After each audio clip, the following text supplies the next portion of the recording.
নমস্কার বন্ধুরা, আজকে আমি আপনাদের সাথে শেয়ার করব মশলাদার মাখানা গ্রেভি রেসিপি।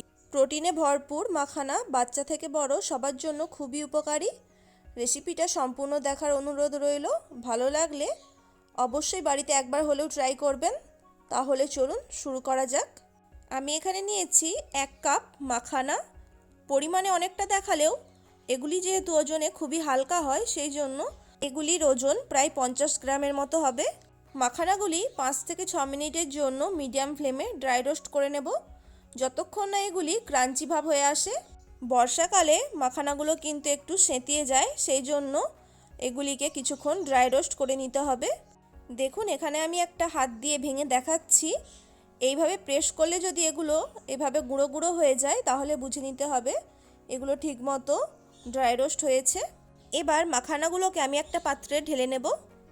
এবার ওই একই কড়াইয়ের মধ্যে নিয়েছি 1.5 চামচের মতো বেসন। এটিকেও ড্রাই রোস্ট করে নেব। একদম মিডিয়াম ফ্লেমে কিন্তু বেসনটা ড্রাই রোস্ট করতে হবে, না হলে কিন্তু পুড়ে যাওয়ার সম্ভাবনা থাকে। মাত্র 2 থেকে 3 মিনিটের জন্য বেসনটা ড্রাই রোস্ট করলেই কিন্তু এর কালারটা চেঞ্জ হয়ে যাবে। আর বেসন থেকে একটা ভাজা ভাজা গন্ধ বেরোতেও শুরু করবে। বেসনটা এভাবে ড্রাই রোস্ট করে আমি একটা পাত্রে তুলে নেব। বেসনের পর একটু কাসুরি মেথিও ড্রাই রোস্ট করে নেব। কাসুরি মেথিকে ড্রাই রোস্ট করে রান্নার মধ্যে দিলে কিন্তু এর ফ্লেভারটা আরও বেড়ে যায়। 30 থেকে 40 সেকেন্ডের জন্য ড্রাই রোস্ট করে এটিকেও আমি একটি পাত্রে তুলে নেব। এবার ফাইনালি মাখানা গ্রেভি বানানোর জন্য কড়াইয়ের মধ্যে দিয়ে দেব 3 টেবিল চামচ কুকিং অয়েল। তেল ভালো করে গরম হয়ে গেলে ওর মধ্যে দিয়ে দেব 1/4 টিস্পুন গোটা জিরে। 10 থেকে 15 সেকেন্ডের জন্য জিরেটা ভেজে নিতে হবে। জিরে ভাজা হয়ে গেলে এবার ওর মধ্যে দিয়ে দেব 1/2 কাপ পরিমাণে মিহি করে কুচিয়ে রাখা পেঁয়াজ। এখানে পেঁয়াজটা আমি একদম ছোট ছোট করে কুচি করে নিয়েছিলাম। আপনারা চাইলে পেঁয়াজ কুচির পরিবর্তে পেঁয়াজ বেটে এই পর্যায়ে দিতে পারেন। মিডিয়াম টু হাই ফ্লেমে পেঁয়াজটা কিছুক্ষণ ধরে ভেজে নেব, যতক্ষণ না পেঁয়াজের কালারটা একটু লালচে হয়ে আসে। পেঁয়াজ কিছুক্ষণ ভেজে নেওয়ার পর দেখুন পেঁয়াজের কালারটা বেশ লালচে হয়ে গেছে। এই পর্যায়ে দিয়ে দেব 1.5 চামচ আদা রসুন বাটা। বন্ধুরা, আপনারা যদি এই রেসিপিটা নিরামিষ বানাতে চান, তাহলে এখানে রসুন আর পেঁয়াজটা স্কিপ করে যেতেও পারেন। আদা রসুনের কাঁচা গন্ধটা না যাওয়া পর্যন্ত কিছুক্ষণ ভেজে নিতে হবে পেঁয়াজের সাথেই। ওরই মধ্যে ঝালের জন্য দিয়ে দেব 4টে কাঁচা লঙ্কা কুচি। এটিকেও আদা রসুনের সাথে আরও 1 মিনিট ভেজে নিতে হবে। এরপর আদা রসুনের কাঁচা গন্ধটা চলে গেলে এর মধ্যে কিছু কমন গুঁড়ো মশলা অ্যাড করব। দিয়ে দেব 1/2 টিস্পুন হলুদ গুঁড়ো, 1/2 টিস্পুন লাল লঙ্কার গুঁড়ো। এখানে আমি কাশ্মীরি লঙ্কার গুঁড়ো ব্যবহার করেছি। এরপর এবার দিয়ে দেব 1/2 টিস্পুন জিরে গুঁড়ো আর 1/2 টিস্পুন ধনে গুঁড়ো। গুঁড়ো মশলাগুলো দিয়ে সমস্ত কিছু ভালো মতো নাড়াচাড়া করব। এই পর্যায়ে আপনারা চাইলে একটু জল দিয়েও মশলাটা কষিয়ে নিতে পারেন। মশলাগুলো ভালো মতো মিশিয়ে নেওয়ার পর দিয়ে দিচ্ছি একটা মিডিয়াম সাইজের গ্রেট করে রাখা টমেটো। এখানে টমেটোটা আমি গ্রেট করে নিয়েছি, আপনারা চাইলে বেটেও ব্যবহার করতে পারেন। টমেটোটা দিয়ে বেশ কিছুক্ষণ নাড়াচাড়া করব, কারণ টমেটোর একটা কাঁচা গন্ধ থাকে। যতক্ষণ না মশলা থেকে তেল ছাড়া শুরু হয়, ততক্ষণ কিন্তু এভাবে নাড়াচাড়া করে নিতে হবে। এরপর মশলাটা ভালো মতো গলে গেলে আর মশলা থেকে তেল ছেড়ে দিলে দিয়ে দেব পরিমাণ মতো জল। আমি এখানে নর্মাল টেম্পারেচারের জলই দিয়েছি, আপনারা চাইলে হালকা উষ্ণ গরম জল ব্যবহার করতে পারেন।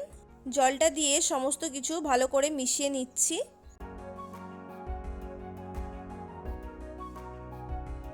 জল দেওয়ার পর এখানে আমি পরিমাণ মতো লবণ দিয়ে দেব, আর ওরই সাথে দিয়ে দেব 1/2 চামচ চিনি। এখানে স্বাদের ব্যালেন্সের জন্য চিনিটা ব্যবহার করলাম।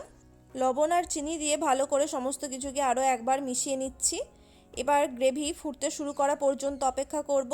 গ্রেভি ফুটতে শুরু করলে দিয়ে দেব আগে থেকে ড্রাই রোস্ট করে রাখা বেসন। এখানে বেসনটা দেওয়ার পর গ্যাসের ফ্লেমটা একটু কমিয়ে দেবেন। আর ওরই সাথে দিয়ে দিচ্ছি ড্রাই রোস্ট করে রাখা কাসুরি মেথি। এবার ভালো করে বেসনটা আমি গ্রেভির সাথে মিশিয়ে দেব, যাতে কোনো রকম লাম্পস না থাকে। এর মধ্যে এবার দিয়ে দেব ড্রাই রোস্ট করে রাখা মাখানা। বেসনটা দেওয়ার পর কিন্তু গ্রেভিটা ভালোই থিক হয়ে যাবে। এই অবস্থাতে কিন্তু মাখানাটা দিয়ে দিতে হবে। এবার মাখানাটা দিয়ে ভালো করে একবার মিশিয়ে নিয়ে তারপর ঢাকা দিয়ে মাত্র 1 মিনিটের জন্য ফুটিয়ে নেব। মাখানাগুলো গ্রেভির সাথে বেশিক্ষণ ধরে ফোটালে কিন্তু খুব বেশি সফট হয়ে যাবে, সেই জন্য 1 মিনিট ফোটালেই কিন্তু যথেষ্ট। এই সময়ের মধ্যেই মাখানার মধ্যে গ্রেভির পুরো মশলাটা ভালো মতো ঢুকে যাবে।